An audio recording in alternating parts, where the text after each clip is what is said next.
नमस्कार दोस्तों, मेरा नाम है गगन और स्वागत है आज की इस वीडियो में जहाँ पे ऑल्टो K10 के बारे में मैं बात करने वाला हूँ। मैंने इस गाड़ी को 13,000 किलोमीटर चला लिया है। ये पूरी 13,300 समथिंग चली है, जो 300 किलोमीटर पहले चली हुई दी गई थी मुझे।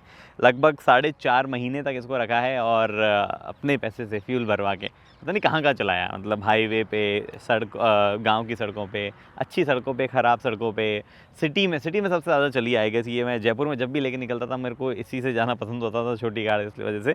बट क्या क्या ऑब्जर्वेशंस मेरे रहे हैं, क्या अच्छी बातें लगी है, क्या बुरी बातें लगी हैं, उन सब की मैं यहाँ पे बात करने वाला हूँ। मैं एक एक करके कोई फीचर नहीं गिनाने वाला हूँ कि यहाँ हेडलाइट आती है, यहाँ वो आती है, क्योंकि वो मैं पहले कर चुका हूँ। तो आप उस वीडियो में देख सकते हो। यहाँ पे जो खरीद रहा है उसके लिए एकदम अच्छा डिसीजन जो ले पाए वो, उसके लिए वीडियो बना रहा हूँ मैं।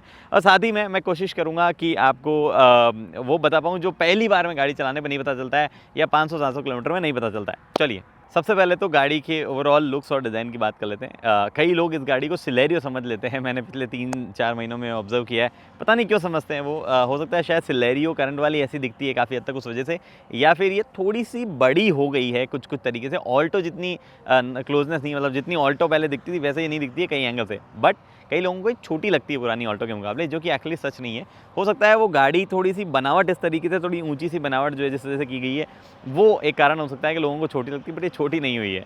तो गाड़ी के जितने भी पैनल्स है, जो भी प्लास्टिक्स वगैरह है, उनसे आप जो है फील करेंगे कि काफ़ी पतले वो पैनल्स और प्लास्टिक है। पहले के मुकाबले भी शायद पतले लगेंगे आपको, हालांकि पता नहीं पतले हुए या नहीं है पहले के मुकाबले। बट इन सब चीज़ों का सेफ्टी, यानी कि गाड़ी की ओवरऑल क्रैश वर्दीनेस है, उससे कोई लेना देना नहीं होता है। लेकिन हाँ, गाड़ी के पैनल्स जो है, वो गाड़ी है ही इतनी छोटे पैनल्स वगैरह कि वो डेंट आने जैसे चांसेस नहीं है, अनलेस आप गाड़ी कहीं ठोक दो। तो जो कई लोगों को लगता है कि मतलब मैं ऐसे मुक्का मारूंगा और डेंट आ जाएगा, तो वो चीज़ें यहाँ नहीं होने वाली है। बॉडी जो है वापस अपने नॉर्मल शेप में आ जाती है। ये मेरा ऑब्जर्वेशन जो है ओवरऑल रहा है। जहाँ पे भी गाड़ी के उस तरफ थोड़े से डेंट है, वो डेंट इसी वजह से आया है कि कहीं कोई गाड़ी आके लग गई है, या यही गाड़ी किसी चीज़ में जाके ठुक गई है, तब वो जाके डेंट आए। इंजन पे आते हैं। K10C 1 लीटर का जो इंजन यहाँ पे दिया गया है, और ये 1000 सीसी या 1 लीटर जो भी कह लो, ये इंजन इस गाड़ी की जान है। पावर फिगर्स पे मत जाओ, मैं आपको बताता हूँ। ये इस गाड़ी को खींचने के लिए इतना पावरफुल है। ये गाड़ी वैसे भी उतना ज़्यादा वजन इस गाड़ी में है नहीं, बट इस गाड़ी में अगर आप 3 लोग बैठा के चलाते हो, चाहे आप हाईवे वाईवे चल लो, ओवरटेकिंग वगैरह करनी हो आपको, या थोड़ी बहुत चढ़ाई भी चढ़नी हो, आपको कोई प्रॉब्लम नहीं होगी। 3 हष्ट पुष्ट लोग हैं या 4 बड़े लोग हैं, तो हाईवे पे ओवरटेकिंग वगैरह में थोड़ी सी प्रॉब्लम आ सकती है, या फिर कुछ जगहों पे आपको लगेगा थोड़ी पावर कम है। बट अपने राइवल जो कि क्विड है, इसका सीधा राइवल जो है, उसके मुकाबले ये इंजन काफ़ी ज़्यादा रिफाइंड है, काफ़ी बेहतरीन इंजन जो है ये उसके मुकाबले है। और क्योंकि इंजन की बात चल रही है, तो मैं आपको माइलेज की भी बता देता हूँ। माइलेज जो है गाड़ी ज़बरदस्त देती है। मतलब शहर में मैक्सिमम जो हम निकाल पाए, वो इस गाड़ी का, शहर में बता रहा हूँ मैं, 21 किलोमीटर पर लीटर निकाल पाए। पिछले 13,000 किलोमीटर में तो हमें ओवरऑल 18 के आसपास का माइलेज मिला है, क्योंकि हमने गाड़ी ऐसे पता नहीं कभी कभी चालू छोड़ देते हैं, कभी स्पीड जो है थोड़ी तेज़ होती है, या शहर में भी उतने प्यार से नहीं चलाते, तो उस माइलेज फिगर पे मत जाइएगा। बट शहर में मैक्सिमम 21 का हम निकाल पाए। आमतौर पे आप जो है इसी के बीच में 19 से 21 के बीच में निकालेंगे, और हाईवे पे 27 जो है वो मैक्सिमम निकल के आया। लेकिन इस माइलेज तो एकदम सही मैं बता रहा हूँ। बट एक माइलेज के साथ साथ में एक चीज़ है जो मुझे अभी आपको अंदर जाके बताऊँगा, उसके बाद करेंगे। बट इंजन पे कोई शक नहीं है, ये इस गाड़ी का सबसे बेहतरीन पार्ट जो है वो ये इंजन यहाँ पे है। K10C इसको कहा जाता है, मारुति K10C इसको कहती है। बट बहुत बढ़िया इंजन है। तो भैया अंदर मैं पहुंचा हूँ, और स्पेस वो पहली चीज़ है जो मुझे यहाँ आते ही जो है दिमाग में आती है। मैं पुरानी वाली ऑल्टो में जब भी घुसा हूँ, मुझे स्पेस की लगता था कमी है, मतलब छोटी है वो गाड़ी, क्रैम्ड है। यहाँ उतना वो फील नहीं आता है। मतलब यहाँ पे जो है थोड़ी सी ओपन और थोड़ी सी ज़्यादा वाइड लगती है। हालांकि इतना मतलब ऐसा नहीं है कि 2 भारी भरकम शरीर वाले लोग आगे बैठ जाए तो आप जो है दूर दूर वाली फील आएगी, आपको लगेगा बहुत ही नज़दीक में। इनफैक्ट आप जैसे मेरे जैसा बंदा 5 फुट 8 इंच का अंदर बैठा है, वो ईजिली दूसरे दरवाजे तक पहुँच सकता है, जो कि कुछ गाड़ियों में थोड़ी मुश्किल होती है। मतलब मैं ये तो आगे गया हूँ वो आरवीएम साइड करने, मैं ऐसे देखो यहाँ पे पहुँच जा रहा हूँ मैं अपनी सीट पे बैठे बैठे, तो उतना भी ज़्यादा स्पेस नहीं है। क्विड में थोड़ा सा ज़्यादा स्पेस है, बट यहाँ पे जो है स्पेस की कमी जैसी कोई भी चीज़ महसूस नहीं होगी, अगर आप बजट को दिमाग में रख के चलेंगे तो भैया फीचर्स पे आते हैं। सिंपल सी चाबी है, जो कि आप लगाओ काम करता है। किसी भी वेरिएंट में कोई ऐसा टच वच करने जैसा जो है कुछ नहीं आता है। मैनुअल आपके पास में, मतलब मैकेनिकल एडजस्टमेंट है हेडलाइट लेवलिंग का। कुछ चीज़ें जो मुझे इस गाड़ी में चाहिए बट नहीं है, जैसे कि एक तो ये IRV हम यहाँ देख पा रहे हो, इसका कोई एडजस्टमेंट नहीं है डे नाइट वाला, ये डेफिनेटली मारुति को देना चाहिए। जो सबसे लास्ट में रियर विंडशील्ड है, उसमें किसी भी तरीके का डीफॉगर नहीं आता है। ये सेफ्टी के लिहाज से बहुत इंपॉर्टेंट चीज़ है। कई ब्रांड इसको नहीं देखते हैं, लेकिन पीछे डीफॉगर जो है वो डेफिनेटली मिलना चाहिए। उसके बाद में गाड़ी में बाकी फीचर्स एकदम सॉर्टेड से हैं। मतलब MID 4-5 इन्फॉर्मेशन दिखाती है, बढ़िया दिखाती है, कोई प्रॉब्लम उसमें नहीं है। नीट तरीके से वो इन्फॉर्मेशन दिखती है आपके पास में, ट्रिप मीटर, आपको इंस्टेंटेनियस फ्यूल इकोनॉमी, वो सब चीज़ें आप देख सकते हैं, उसमें कोई इशू नहीं है। ये टच स्क्रीन यहाँ पे जो मिलती है, इसमें गिने चुने 10 फीचर आते हैं और वो 10 के 10 फीचर जो है वो सही तरीके से काम करते हैं, तो वो एक अच्छी बात है। एंड्रॉइड ऑटो एप्पल का आपने आता है, इंपॉर्टेंट चीज़ है, बहुत बढ़िया चीज़ है। मैं इस गाड़ी के बारे में वही अप्रिशिएट करता हूँ कि इस गाड़ी में कम से कम एंड्रॉइड ऑटो एप्पल काप्ले दिया जाता है, जो कि एक अच्छी बात है।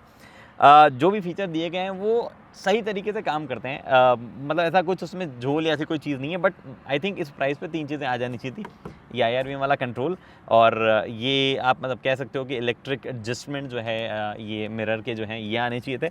और एक चीज़ जो डेफिनेटली आई जानी चाहिए थी, वो रियर डिफॉगर जो है वो दे ही देना चाहिए था मारुति को। बाकी AC वेसी सब नॉर्मल मैकेनिकल है, मतलब मैनुअल है और सही काम करते हैं, कोई भी इशू उसमें नहीं है। ड्राइवर सीट से कंफर्ट की बात करते हैं। सबसे पहले तो ये जो सीट है जिस पे मैं बैठा हूँ, ये ठीक है, मतलब सॉफ्ट सीट है, बट आप अगर लंबी जर्नी पे जाते हैं तो आपके पुष्ट भाग जो है वहाँ पे दर्द होने के चांसेस है। तो मतलब वैसे मान लो कि 201 किलोमीटर तक तो कुछ नहीं होगा, उसके बाद में थोड़ा सा सीट आपको जो है अच्छी नहीं लगने लगेगी। थोड़ा सा और कुशन जो है सीट में बैठने वाले एरिया में दिया जाता तो बेहतर होता। बट उसके अलावा स्टीयरिंग जो है वो लाइट है, शहर में चलाना हो, हाईवे पे चलाना हो, लाइट है एकदम, कोई दिक्कत नहीं, मतलब आसानी होती है उसको मोड़ने में। गियर बॉक्स जो है वो उसके थ्रोज एकदम सिंपल से हैं, अगर आपको कभी रिवर्स गियर ना लगे तो थोड़ा सा क्लच को सही से दबाएं और लग जाएगा। क्लच जो है वो लाइट है आज भी, और एकदम मुझे नहीं लगता कि अगले 20-30 हज़ार किलोमीटर में भी कोई भी हल्का सा वेट उसमें, वजन उसमें बढ़ने वाला है। तो क्लच एकदम लाइट है, छोटा सा थ्रो है क्लच का, फटाफट दब जाता है।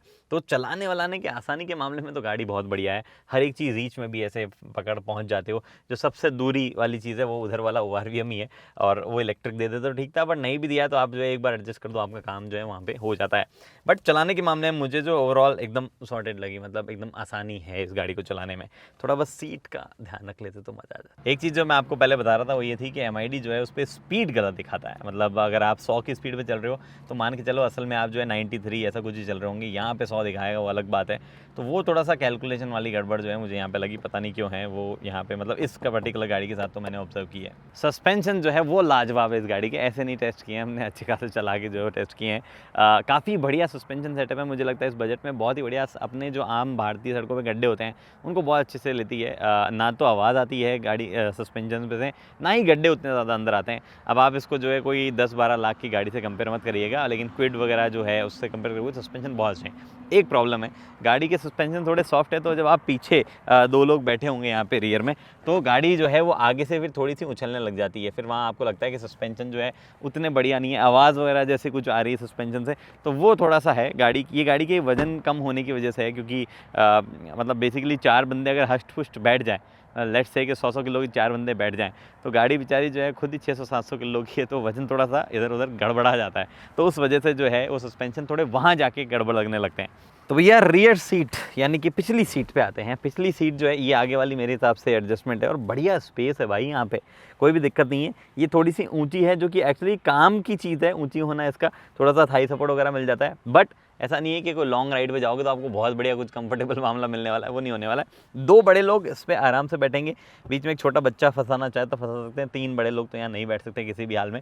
बट अगेन जैसे मैं बोल रहा था, रियर सीट उतनी कंफर्टेबल नहीं है, थोड़ी सी क्विड की ज़्यादा बेहतर होगी वो। बट जब आप गाड़ी के इंजन की नॉइज़ और ओवरऑल सस्पेंशन वगैरह को मिलाओगे, तो जो 400-500 किलोमीटर की अगर वो जर्नी करनी है, तो दोनों ही गाड़ियाँ ने, क्विड ले लो और ये लो, इसमें बराबर थकोगे मेरे ख्याल से। बाकी ठीक है, मतलब स्पेस अच्छा है, ऐसे पाँव फैलाने और उन चीज़ों में बढ़िया, ऐसे नहीं है, ऐसे नहीं करके बैठोगे आप। वो एक अच्छी बात इस गाड़ी के बारे में है। ऊपर की तरफ हेडरूम जो है वो भी बढ़िया है। आई थिंक एक 6 फुट का आदमी भी जो है ऊपर एकदम से तो टच तो नहीं होगा, बट हाँ मतलब ठीक ठाक जगह है। ऐसे हाथ वाथ रखने के लिए थोड़ी और बेहतर जगह वगैरह यहाँ बना दी जाती है, या थोड़ा कुछ और थोड़े से एमिनिटी दी जाती, मैगजीन होल्डर टाइप, कुछ बॉटल होल्डर, तो थोड़ी सी बात अच्छी हो सकती थी। बट ज़्यादा तो नहीं मांग रहा हूँ मैं कहीं। तो भैया ज्वलंत मुद्दे पे आते हैं, जहाँ पे सेफ्टी की बात करते हैं। अब बात ये है कि इस गाड़ी को बनाते टाइम ना तो मारुति सुजुकी ने सेफ्टी का उतना ध्यान रखा होगा, ना ही जो गाड़ी खरीदने वाले हैं जिस सेगमेंट में आती है वहाँ पे कोई सेफ्टी का जो है इतना ज़्यादा केयर करता होगा। आपको देने के लिए ABS EBD दिए गए हैं, आपको 2 एयरबैग जो है वो भी डेफिनेटली गाड़ी में साथ में मिलते हैं। बट ये गाड़ी का जो ओवरऑल बॉडी शेल है वो वीक है, तो उतनी ये सेफ़ गाड़ी नहीं है। इस सेगमेंट में अगर आपको सेफ्टी चाहिए तो वो मिलती भी नहीं है, आपको थोड़ा सा और पैसा खर्च करना पड़ेगा। मोटा मोटी बात ये है कि मतलब अगर आप 2 व्हीलर से आ रहे हैं तो ये एनी डे ज़्यादा सेफ़ है। अगर आप कोई बाइक वाइक से शिफ्ट हो रहे हैं तो आपको सेफ़ ही लगेगी, किसी भी 2 व्हीलर से ज़्यादा सेफ़ यहाँ पे ये बट अगर आप जो तय गति सीमा है, जो मतलब स्पीड लिमिट लिखी हुई होती है, उन पे चलाते हैं, आराम से थोड़ा ध्यान रख के चलाते हैं, तो नॉर्मल क्रैशेज़ ये झेल सकती है, उसमें कोई प्रॉब्लम नहीं है। एंड आई थिंक उतनी ही उम्मीद मोस्टली लोगों को होगी। बट आप ऑनेस्टली अगेन, अगर आपको बहुत सेफ़ कार चाहिए तो ये आपके लिए नहीं है। अब बात करते हैं बूट स्पेस की, जो कि उतना ज़्यादा तो नहीं है, बट इसका सबसे पेन वाला पार्ट ये है कि चाबी से ही खुलता है भाई, या आगे से खोलना पड़ता है आपको। थोड़ा सा मुश्किल वाला काम यहाँ पे है। बूट स्पेस उतना ज़्यादा नहीं है, लेकिन रोज़मर्रा के काम आपके जो है सारे यहाँ पे हो जाएंगे। अच्छी बात ये है कि पार्सल ट्रे जैसी चीज़ों का ध्यान रखा गया है, वो दी गई है यहाँ पे। लेकिन अगर आप थोड़ा बूट स्पेस बढ़ा के चलना चाहें तो आपके पास में जो है ये सीट जो है आप फोल्ड कर सकते हैं। ये थोड़ा सा मुश्किल है, ये सीट आप फोल्ड करके काम चला सकते हैं। ओवरऑल रोज़मर्रा का काम मेरा यहाँ पे हो रहा है, बट उतना ज़्यादा भी कोई खास बड़ा बूट स्पेस जो है वो नहीं है, और शिकायत भी जो है वो नहीं करनी चाहिए मेरे ख्याल से, जिस कॉम्पैक्ट साइज़ की गाड़ी, क्योंकि वो कॉम्पैक्ट साइज़ शहरों में चलाने और घुमाने में बड़ी काम आती है। बाय गॉड, कई जगहों पे जहाँ पे मैं कोई भी दूसरी गाड़ी ले जाता था, उससे मेरे को 1 टन में काम नहीं बनता था, इस गाड़ी में बन जाता है। 1 टन में गाड़ी जो है घूम के अपनी दूसरी दिशा में चल देती है। अब बात आती है सर्विस और मेंटेनेंस वगैरह की। देखो, मारुति का जो सर्विस नेटवर्क है वो तो बड़ा है ही है, साथ में मेंटेनेंस भी कोई खास ज़्यादा नहीं है। जिस तरीके का इंजन ये है, जिस तरीके के मैकेनिकल पार्ट्स इस गाड़ी में मिलते हैं, अगर आप प्यार से चलाने वालों में से हैं, मतलब जो डिसेंट रगड़ते ही नहीं है गाड़ी को, मतलब उसकी जान ना निकाल दें, वैसे लोग नहीं हैं, तो आप सालों तक इस गाड़ी को जो है इंजन ऑयल और वो कुछ फ़िल्टर चेंज करा के और 1-2 जगह ग्रीसिंग करा के चला सकते हैं। गाड़ी कोई ज़्यादा खर्चा नहीं मांगती है, क्योंकि इतना कुछ ज़्यादा है ही नहीं इस गाड़ी में जो कि बार-बार मेंटेनेंस जैसी चीज़ मांगे। ये इस गाड़ी की ब्यूटी है, सच बता रहा हूँ मैं आपको। और क्योंकि इतना ज़्यादा ये नाम बिका है, ऑल्टो इतनी ज़्यादा चली है कि कोई भी इसको जो है सर्विस कर सकता है। तो आप उन रिमोट एरिया में रहते हैं जहाँ पे मारुति का सर्विस सेंटर नहीं है, इसके चांसेस तो कम है, बट नहीं है तो भी जो है कोई भी सर्विस कर देगा। आप खुद घर पे सर्विस कर लोगे थोड़ा टाइम बाद में, मेरे ख्याल से तो। देखो, ओवरऑल बात ये है कि गाड़ी जो है थोड़ी महंगी आती है, मतलब थोड़ी-सी महंगी है। आप ये मान लो कि 30-40 हज़ार रुपये ये मुझे महंगी लगती है। अगर वो पैसा नहीं ले मारुति तो मैं शायद ये कंप्लेन नहीं करूँगा कि टायर थोड़े पतले हैं, या डिफॉगर दे दो, या लेना है टायर वीएम दे दो। वो शायद वो कंप्लेन मैं करना बंद कर दूँ। बट जिस प्राइस पॉइंट पे आती है, थोड़ा या तो अगर आपको डिस्काउंट मिल जाएगा 30-40 हज़ार का, तो एकदम बढ़िया डील है ये। या फिर अगर आपका बजट है 6-7 लाख रुपए का, तो आप इस गाड़ी की तरफ मत देखो, फिर आपके पास में बेटर ऑप्शंस अवेलेबल है। बट अगर आपका 6-7 लाख का बजट नहीं है, उससे नीचे का ही बजट है, और आपको एक ऐसी गाड़ी चाहिए जो लंबी चलती जाए, परेशानी ना दे, ज़्यादा मेंटेनेंस ना उसका चक्कर ना हो, तो आप ये इसको ले सकते हैं, कोई दिक्कत नहीं है। सेफ्टी एक मात्र बड़ा कंसर्न है, बाकी ये छोटे मोटे कंसर्न मैंने आपको बता ही दिए हैं। बट ऐसी भी कोई चीज़ नहीं है जो आपको लेने के बाद ऐसे परेशान जो है करे, ऐसी कोई बात जो है ऑल्टो K10 में नहीं है। अच्छा बढ़िया इंजन है, बढ़िया जो है रिलायबल ब्रांड है, कोई भी तकलीफ़ नहीं है, ठीक ठाक स्पेस भी है। अगर हाँ, पुष्ट भागों की चिंता है, आप लंबी ट्रिप्स करते हो, तो कोई गद्दा वद्दा उसके लिए ख़रीद लेना, आपको वो थोड़ा सा जो है वो खर्चा करना पड़ेगा। बाकी भैया, गाड़ी को हमने चला ली 13,000 किलोमीटर, मेरे को तो खुद आश्चर्य होता है, 13,000 किलोमीटर चला ली हमने। यूट्यूब पे वीडियो बना के डाल रहे हैं हम, आ जाएंगे 2-4 हज़ार रुपये कमा लेंगे, लेकिन खर्चा लाखों का हो गया। पता नहीं किस तरीके का धंधा कर रहा हूँ मैं। फिलहाल इस वीडियो में इतना ही। उम्मीद करता हूँ वीडियो पसंद आई है। पसंद आए तो लाइक शेयर सब्सक्राइब आप कर सकते हैं। अगली वीडियो तक के लिए दोस्तों हेलमेट पहनिए, सीट बेल्ट पहनिए, सुरक्षित चलिए। धन्यवाद।